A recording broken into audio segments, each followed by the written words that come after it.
ဝေယုံတော်ကြီးဘေးကနေဖြတ်သွားတဲ့ခါရတဲ့အနံ့ပုံစံမျိုးလို့အဲ့လိုရင်မွေးပေါ့ဗျာဒီကောင်လေးရဲ့အနံ့သူကနာမည်က Gucci bamboo ဆိုတော့ဝါတွေရဲ့အရသာကိုပေးစွမ်းမယ်အဲ့လိုဒိတ်ပဲမျိုးနဲ့သူကတော့ပေးထားနေမှာပေါ့ဒါပေမဲ့ဒီထဲမှာနှုတ်ကတော့ဝါဆိုတဲ့ bamboo ဆိုတော့မပါဘူးပေါ့ဗျာအဲသူ့ရဲ့ vibe မျိုးတော့မရရအောင်ပုံဖော်ထားရပေါ့စိတ်ကိုတော်တော်ကြီးရဗျဆွတ်လိုက်တာနဲ့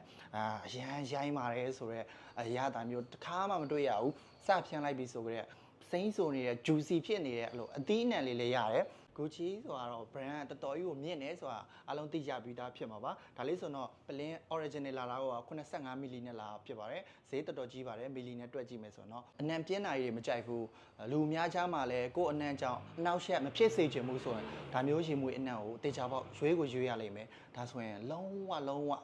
ရိုင်းတဲ့ထဲမှာမပါဘူး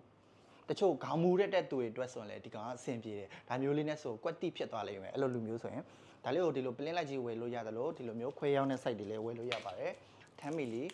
30မီလီ50မီလီမန်လေးမျိုးဆိုရင်ရောင်းဝယ်ချရပြီးတော့မန်လေးတစ်မျိုးတည်းလွယ်လို့ချန်ပီယံအားလုံးဝယ်ချိုးလို့ရပါတယ်131 60 61မန်လေးကျွန်တော်ရဲ့ site မှာအနက်နေစမ်းပြီးမှဝယ်လို့ရပါတယ်အားလုံးကျေးဇူးတင်ပါတယ်